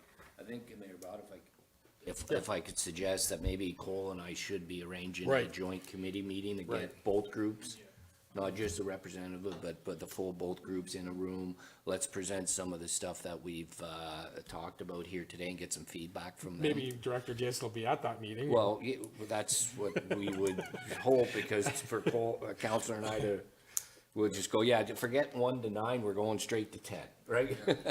But yeah, no, if you could present in the near Would that be the future, best next step? I think it would be the best And next step. then come back Yes, for further discussion? with full recommendations. Yeah. And what we need pricing on. Yeah, and I don't think, I don't want this to linger for 4, 5, 6 months. I think let's get I know we're always busy, but let's get a meeting set up in January if we could. I know it's may not happen in time for the budget for 2025 if you're thinking of implementing anything.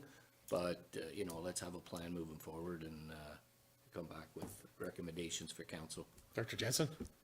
So yeah, I think we're coming to a little synopsis here. So I just want to say, I didn't expect council to come up with a solution tonight. I just wanted to have a bit of a discussion. I fully expected that the next step was going to be to take this to our waterfront committees. But with a lot of it being a discussion on level of service, I thought it would be best that council have a little discussion on your guys' own feelings on the level of service before you take it down to the committee. I think we've gotten some good feedback today as to the direction that council wants to go. There is $30,000 in the budget for this project next year built in, should council approve that. So that gives us a base point that we can at least work on. Like at the end of the day, I don't think we're gonna be able to fix this problem of overcrowding on our beaches in 1 year, but we can't continue to do nothing is my goal for next year, is that if we can implement one thing and make the next steps. And I just wanna make sure that council is part of the discussion, because whatever we implement will be a change of level of service to the residents, the tourists. Like at the end of the day, most municipalities, if you asked 20 years ago, we would love to be having this discussion about what do we do with the too many tourists coming to our town. That's a good problem to have for any municipality. So I think the discussion today was great. You guys had some great feedback. So I think it's coming together, and I think we have some great next steps to go forward. And so for that, I want to thank you guys. Like I brought 3 difficult reports here tonight, so I want to thank you guys for taking the time and going through them. Well, thank you for giving us lots of reading material. It was great. No, that's a lot of, Why you look at me? well, nobody looked at you, Deputy. They always tease me. Yeah. Yeah. No, it's a lot of work. So thank you for that, for sure. And, you know, everybody that puts reports together know that. Councilor Smith?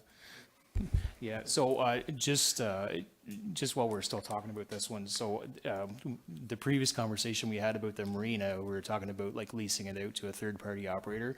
So just if we were to think about this, if we leased out the beach to a third-party operator, would we be paying to get in? Yes. Would there be garbage cans there, dumpsters? Yes. Would there be full staff on the weekends? Yes. So that's Yeah, so that's some of the things we Yeah. should look at. something to think about. Yeah, for sure. Yep.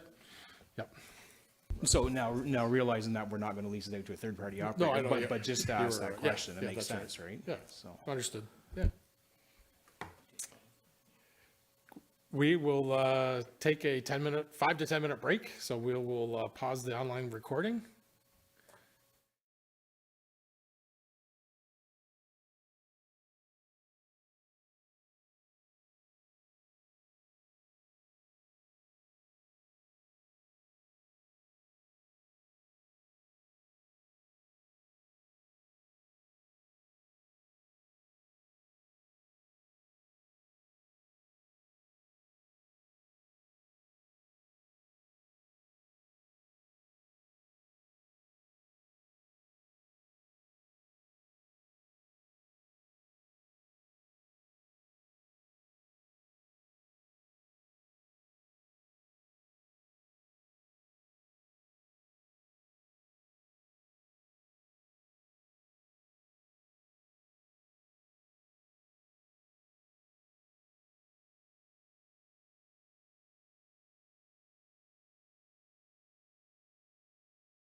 Okay, thank you for rejoining us. We'll move on to 6E, rate of speed in South Dundas. Manager Hyman, welcome, thank you. Thank you, Mayor and Council. So in front of you is a little bit of background concerning our rate of speed bylaw, which we presently have within the municipality of South Dundas. This rate of speed bylaw was generated in 2020 and then since modified in 2024 to allow for the change out on Willbrook Drive to be reduced to its set speed limit, which it is right now at 40 kilometers an hour due to the fact that the east portion of Willbrook was changed to 40 as per South Stormont's speed limit bylaw.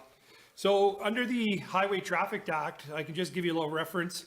It states that a speed, I'll just bring it up here, a speed shall be 50 kilometers an hour within a local municipality or a built-up area. And despite clause A, which is the 50 kilometer, the speed limit shall be 80 on all other highways within a municipality. However, the council may, at their discretion, choose to change the rate of speed bylaw as long as it, does not exceed 100 kilometers an hour. And on the flip side, as long as it, if it's below 50, it may be changed by council as well. So within the report in front of you, we did attach the bylaw, which outlines in Schedule A, the roads which we presently have, or the areas which we presently have that do have a speed limit which is different than 80 or 50 within our local municipality, and you could see them. I don't need to read them off. I will say that Morrisburg and the village of Morrisburg and the village of Iroquois are 50 defaulted by the Highway Traffic Act, and these are the offset ones that you see in front of you. I can answer any questions which you have at this time in regards to the speed and the present speed limit bylaw. Thank you, Manager Hyman. And I think at the county level, we're doing some of the same exercises, and I'm going to pass it over to Deputy Mayor for some of his thoughts and maybe suggestions. Yeah, thank you, Mayor Rod, and I appreciate the report, Jeff. I appreciate you giving us the bylaw. You know, this has been a little bit of a push from me and a couple others at the county levels. Is I truly believe that in our villages, that whether it's a little hamlet of Elma that has 10 or 12 homes in it, or whether it's a Mariah Town, or whether it's a Mooresburg, I believe in safe streets. And I'm not saying that the bylaw doesn't suggest that, don't get me wrong, but I do believe that in safe streets, I believe that we should have slower speed limits in certain areas. I believe we should have a 40-kilometer speed limit when we're in school zones, and fully signage, additional signage up. I believe that through some of our hamlets, I look, and again, I know I could just hear it, everybody, it was Mariah Town, but it's what I'm close to. 60 kilometers an hour is not a bad speed, but unfortunately, and I know it's not forcible by us as municipality, but I would like to see on Lakeshore Drive through, because it is a built-up hamlet, I'd like to see Mariah Town go to 50 kilometers an hour. I'd like to see in places like Elma go to, make sure it's 60 kilometers an hour. And what I was really wanting is where we transition from 80 to 60 or 80 to 50 on our village streets, our local streets, what's classified as a local street, is that it's actually the transition period is outside of where the residents, the houses start. In some areas, I know on the county roads, and they've been adjusting. All of a sudden, you're driving down County Road 1 through Haynesville, you're going 80, and then you're 60, where you already passed 4 houses by the time it gets to 60. So, what I'm really asking is, let's make our little hamlets and villages safe. Let's, if need be, let's move these speed limits outside a little bit, that 60 kilometers or 50 kilometers start before the residential build up. I'd like to see specifically in our school zones drop to 40 with additional signage. I specifically would like to see a place like Lakeshore Drive get reviewed, or the speed limit through Mariah Town reduced to 50. And on top of that, and I know it's not the subject that we have in front of you, but I really think, and I'm not saying this because of the issues of the streetlights, I think we've talked about this before in the past, But I think it's time that we really do a good inventory of our streetlights to see where we need some additional lights again to make it a safe zone. When you look at Dutch Metals, which is engineered, and I think there's proper lighting in Dutch Metals, but it's not every street. It's not bright lights like the city. But I think that's adequate lighting that during the evenings, especially in the winter months, pedestrians can be walking the streets and feeling safe. And I think there's some areas, again, when I think about Alma, when I think about others areas that we could do a little bit better with street lighting and enhancing that street lighting. So I would really like to see a couple things. I would like to see a proposal come through that we do reduce the speed limits, as I just spoke about. I'd like to get a better inventory of other hamlets, and maybe we're fine with other hamlets, but just ensure that if it does go to 60, it is before the residents or the houses.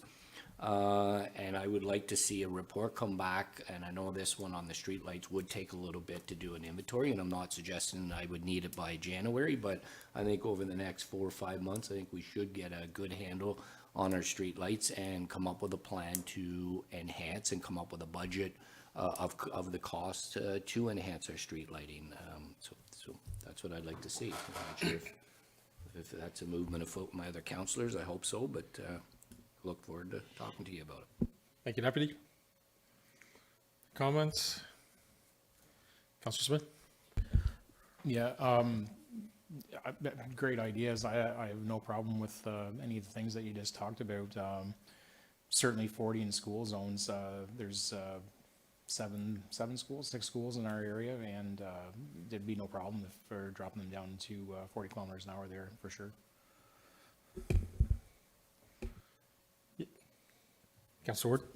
I guess I had a comment because this is the first time I'm actually seeing the county also their speed. So just a thank you to both you, Mayor Broad, and the Deputy Mayor, because I see that Williamsburg has gotten a safe speed zone in front of Timothy Christian, because before it was 80, which there's little kids that go there. So I appreciate that, because I think a lot of people were looking for that to be a little slower. So thank you for taking care of that. So I really appreciate that. Thank you. Yeah, and I think some of the comments for the deputy is like, where we do have a county road and a municipal road, like Heritage and County Road 18 is one, right? And that maybe look at that. And I think maybe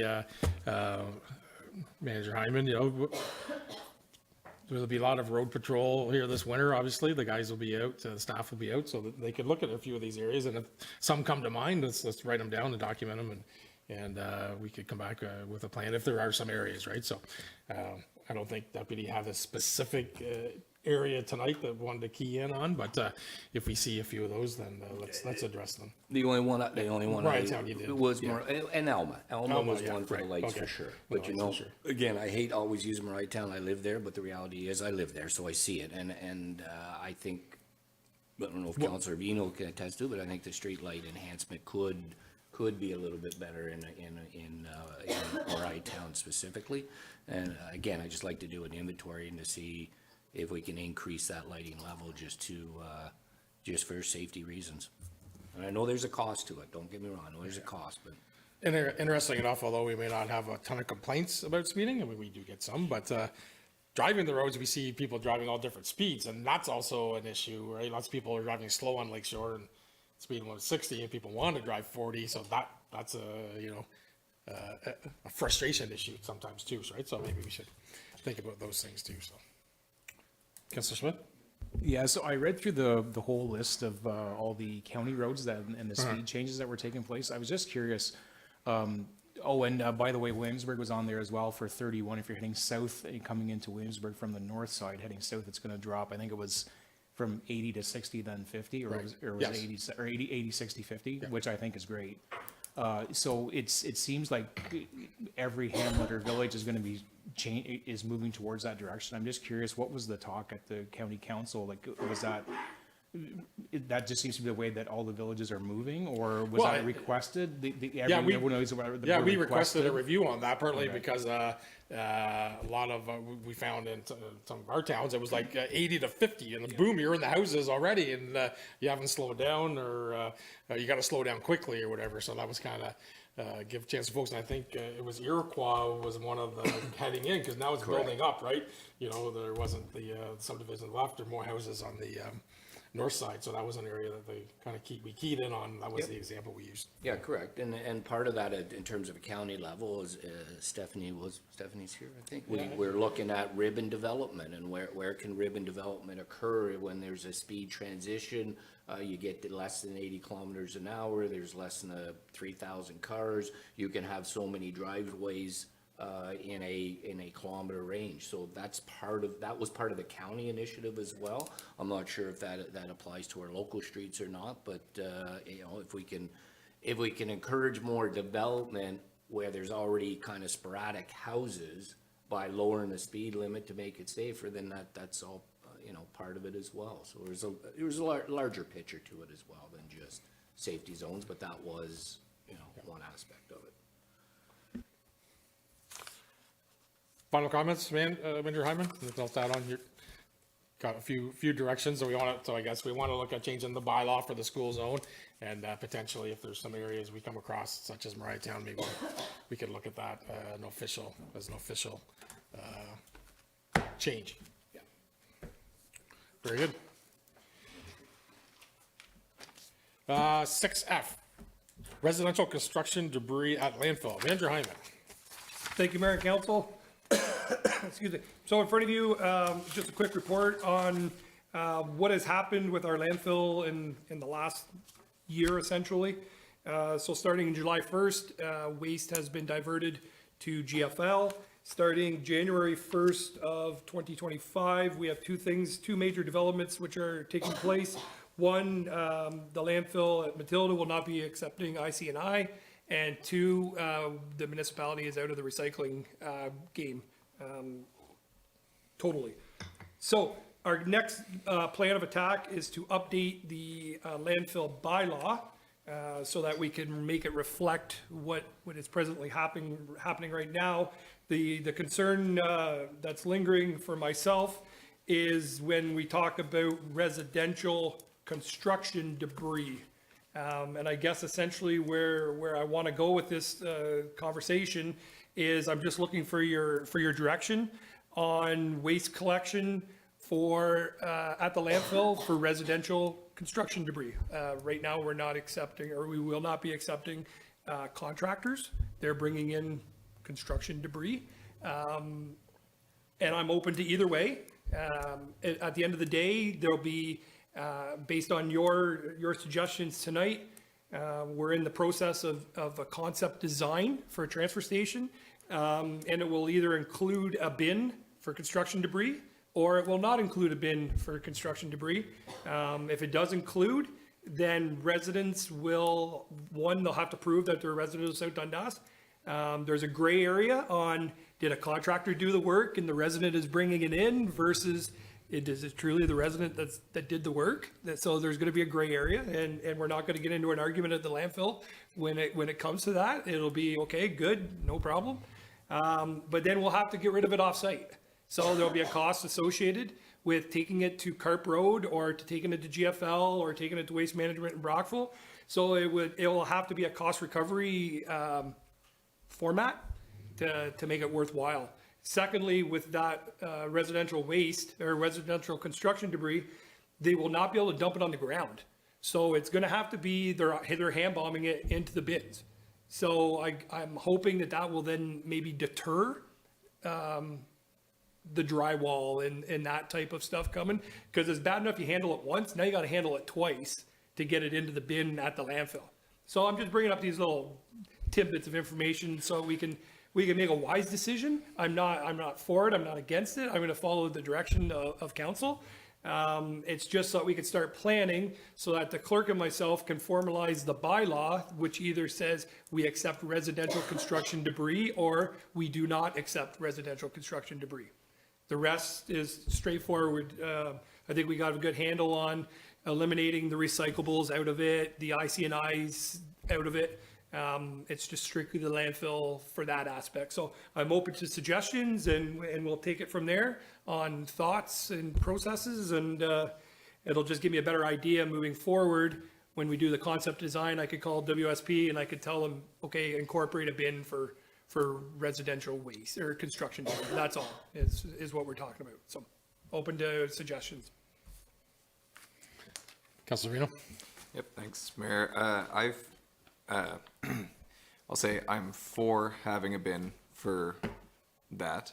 However, we got to determine what that is, what size. There's a difference between a tandem axle dump trailer full of stuff, no matter whether they're a contractor or they just happen to own a dump trailer and they did do it themselves. That's not the same as somebody who remodeled a little bit of their bathroom or their kitchen or something and has a 45-gallon, plastic garbage bin with some wood trimmings and drywall trimmings and sawdust and that kind of thing.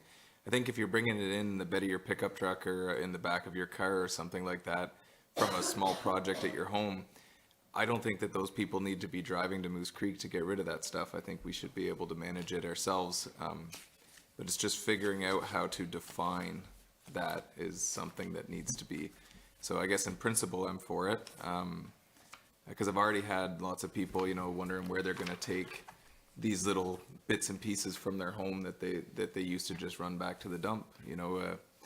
That's been a big issue that I've heard about. So yeah, that's where I stand. We just got to define it, but I am for it.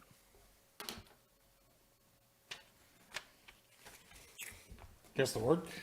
Thank you, Mayor. So I'm also for it. I think, like even myself, I've definitely done small little projects and have used the Matilda landfill. And if I had to drive all the way to Moose Creek, I probably wouldn't be very happy about it. I agree, it has to be cost recovered. I think this whole transfer station should be cost recovered. I was under the impression that it would be, so I really hope that that's where we're going. Because maybe Manager Hyman, you can answer that. It is cost recovered? Oh, it's gonna, through you, Mayor Broad, definitely. It'll be based on, my fees and charges. We'll bring that back with the official bylaw. But, my landfill supervisor, Jeff Watt, we've had, some great discussion, along with the clerk, on what he would like to see. And it's broken into, a half-ton truck, bed, 6-foot box, 8-foot box, a trailer. We're trying to discourage trailers because of the hand bombing concept of it. However, it is broken down that, a bed filled heaping full would be, a couple $100, or if it's a one bag, it would be broken down into, a bag. There's going to be different fees associated with the volume of debris that's coming in. Yeah, so I would say that I'm okay with that. I think we should go forward with it, and I don't know the size. The challenges you're gonna have is like what Councilor Vino said, is some people own a dump trailer, and maybe they are like, but if we set the fee high enough for trailers, maybe they'll just go to the landfill on their own time, right? I don't know. I'm not trying to penalize them, but or they'll have to right. So they might not choose to, but you're not gonna get away from turning that away. So The extra half-hour driving is a lot less than hand bombing for an hour. right, because they'll be there for a couple hours. Right. Yeah, absolutely. Yeah, true enough. Deputy Mayor? Yeah, just, thank you, Mayor Rudd. So is this gonna eliminate to the deck boards and the furniture and whatnot that gets, dumped within the, yard waste? So through you, Mayor Broad, we'll still have our burn pile. So the clean woods and branches, that'll still be burned on site, as per our ECA. So no, none of that is gonna change. Can I make a suggestion moving forward on that? I think we need to separate the actual yard waste from deck boards and the wood stuff. Me personally, I use the dump almost every week. And it is frustrating when, you go to back your truck in and there's just nails, screws and whatnot. It's just the nature of, but if we could get that separated out, that would be, I think, a benefit as well. Well, I don't know if that's possible, but something to think about as you're developing your concept plan. Thank you. Yes, Councilor Smith? Yeah, I have no problem with taking the residential construction debris as long as it's on the cost recovery. I mean, that's fine. Yep. Makes sense. Yeah, makes sense. Okay. Yeah, go ahead. Concern came up as we talk about, trying to limit the size of vehicle due to the nature of the hand bombing and whatnot. where does the municipality lie on the liability side for, so if a resident is there on our site, you know, moving stuff out and they fall into the bin and they hurt themselves or something, that's us, right? There's no waiver for going to the dump or anything? Never has been? So is there any concern with this idea? What's that? Well, they'd have to prove that we were negligent in some way causing the Okay, injury. all right, so and then the engineering, because this is Right. all gonna be fully engineered, that gets should be covered. fine, Okay, yeah. all right. Through you, Mayor Brown. So yeah, with the concept design, I anticipate there'd probably be 4 foot of the bin that's elevated above the walking platform. There'll be a full guardrail system with just select openings where you can walk through to throw your waste in the bin, get back in your vehicle and get out of Dodge. But essentially, as soon as you come on to the property, you're assuming the risk of what may happen. Okay, so direction, I guess, is we'll accept residential construction and full cost recovery based on your experience of what it costs. Okay. Excellent. We're through the staff reports and just have an update from CO Mills on the Iroquois locks and the action plan so far to date. Thank you very much, Mr. Mayor, through you. Just to give council an update on the Iroquois locks file, background on some things that have improved and some things for council to comment on or to consider moving forward. Council will recall that in early October, we discussed the Iroquois locks, a popular tourist destination. It attracts thousands of visitors annually, and it's certainly part of our history. The site had developed an urgent need for attention. It was obvious, and improvement was necessary due to insufficient maintenance, capital repairs, and lack of investment in recent years. The Seaway Management Corporation, it's St. Lawrence Seaway Management Corporation, they have a head office in Cornwall at Pitton 2nd. Committed to collaborating with us and restoring some things or improving some things, and it was lagging a little bit. And following the October meeting, we had some advocacy from a letter through you, Mr. Mayor, and also MP Duncan. They've been highly responsive to, unfortunately, it came to public, taking things public. We had tried, you know, internally and through calls and emails to, and visiting the locks and speaking to them, but we weren't seeing action. But you will notice, and you've seen it online for sure, and if you haven't been to the locks, I encourage you to go. There's been clearing of the overgrown slope between the visitor parking area, and it certainly will enhance ship viewing. Resurfacing the pathway to the monuments and the plaques in the visitor area. Replacing picnic tables and refurbishing the plaques. The plaques look like they're brand new. And it was a stark contrast, really, when you go up and you see them. They actually do look brand new. So the Management Corporation has identified several key issues that, you know, we're looking at direction, I think, from council, but also maybe just, you know, to comment on it. I was going to say the Parks Commission. The Management Corporation has agreed on washroom upgrades, but I think it would help if publicly now we talked about it, that we want that like now or after the winter season. We want to see movement on it and a timeline.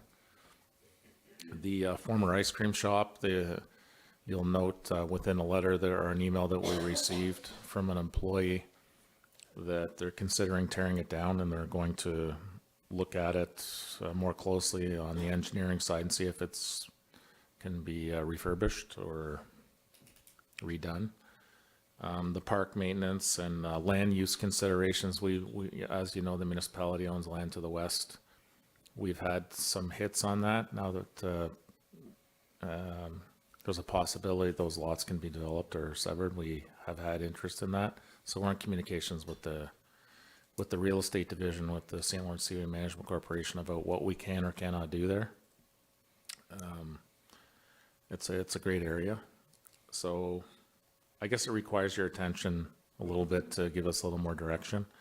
And just as an aside, when the council reports went online, I did have an email from a constituent who noted that they'd like to know more about the ice cream shop because they would like to consider either opening up a snack or event. So that was really positive, and so I'll call them back once you tell me I should call them back, and we want ice cream and candy and drinks there.